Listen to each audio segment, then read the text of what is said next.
Hi guys, Becca here, FatFitVSG if you follow me on Instagram. I just wanted to do a quick video to kind of go over my experience of getting the vertical sleeve gastrectomy in Mexico and kind of how that process works.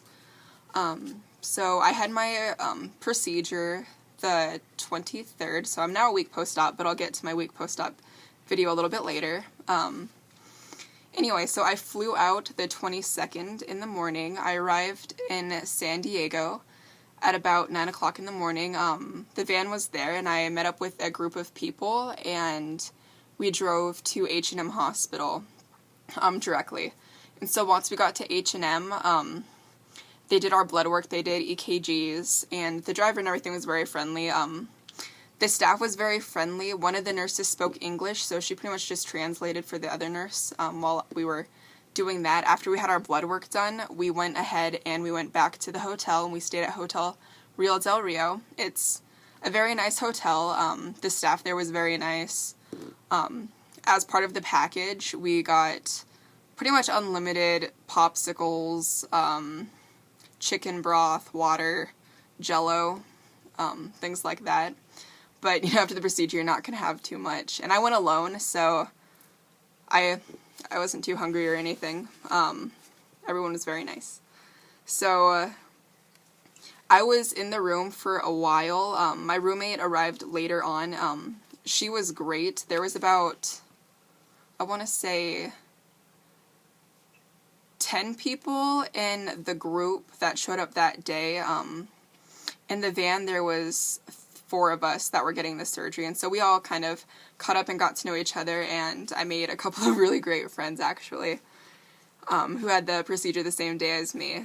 And let's see, the next day was the day of the procedure, the 23rd. We were broken up into 3 groups. There was an early morning group, which left at like 6:25.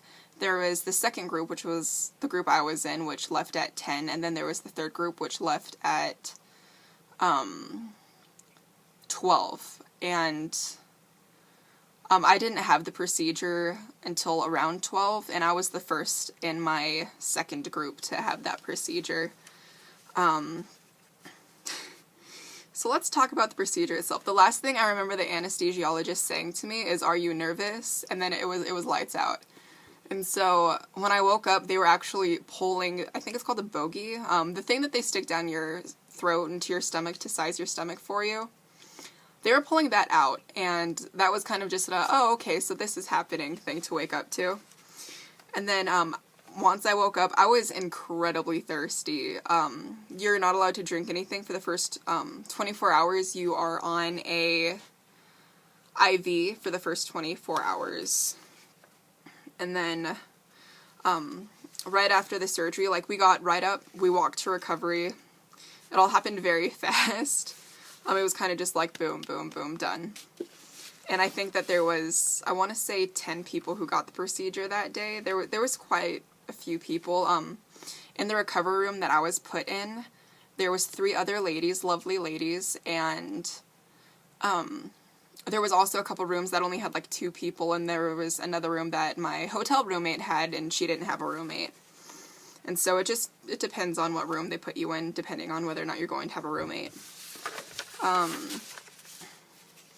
So once we were recovering, I was incredibly nauseous. Like, I felt very sick. A little bit more sick than the other girls, I want to say.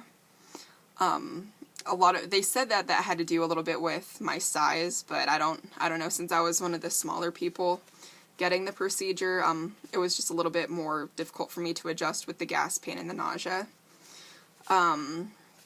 And so, sorry, I'm reading my notes. They pretty much left us alone, unless they were doing like their IV refills and check-ins and stuff like that.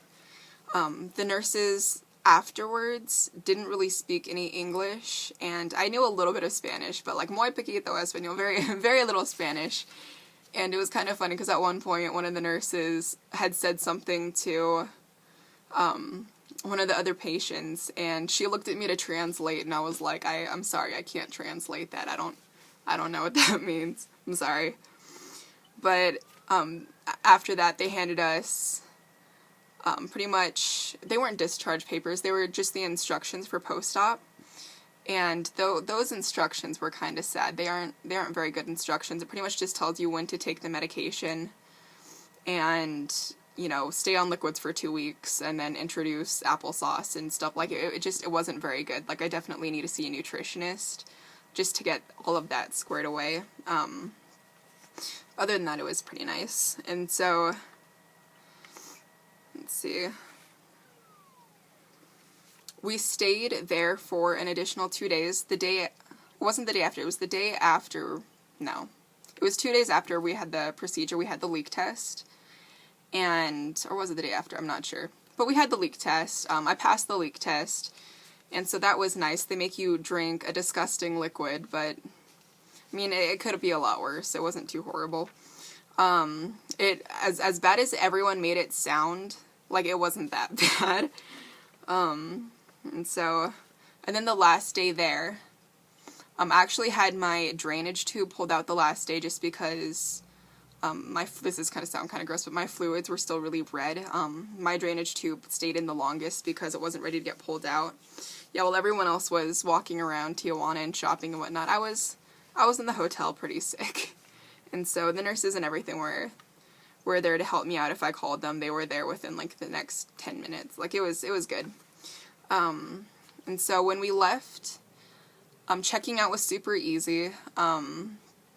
My roommate actually left before I did, so I had the hotel room to myself for a while, and I was just walking back and forth to try to alleviate the gas pain, because it was pretty bad for a while. And then, after we checked out, we got into the van, and then we drove to the San Diego airport.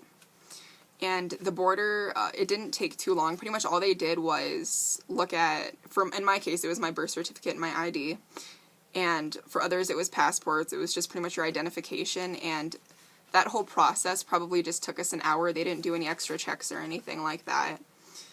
And then they dropped us off at the airport, and that was about it. And I just wanted to kind of let you know what it was like to kind of just clear the air of what happens when you're in Mexico, because I've heard a lot of interesting stories. And if you have any other questions about kind of what goes down in Mexico when you have the procedure, feel free to send me a message, and I'd be happy to answer, like, in any further detail if you need it.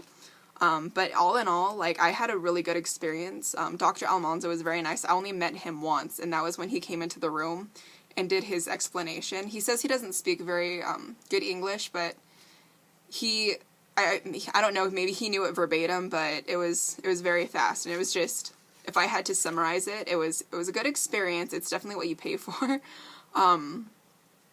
It was just very fast, and it was a lot of people, and I'm not saying that it was bad, and this is just from my experience. And so I didn't go to Mexico to have all of the babying care. Like, I can take care of myself. I wasn't looking for that, and so I'm very content with my experience, just because I had an idea of what I was getting myself into when I went.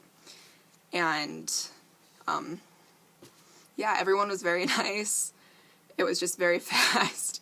And so I'll make another video explaining kind of day by day the first week of my pre-op experience, because that's an interesting story. So I'll get back to you guys a little bit later. Thanks, peace.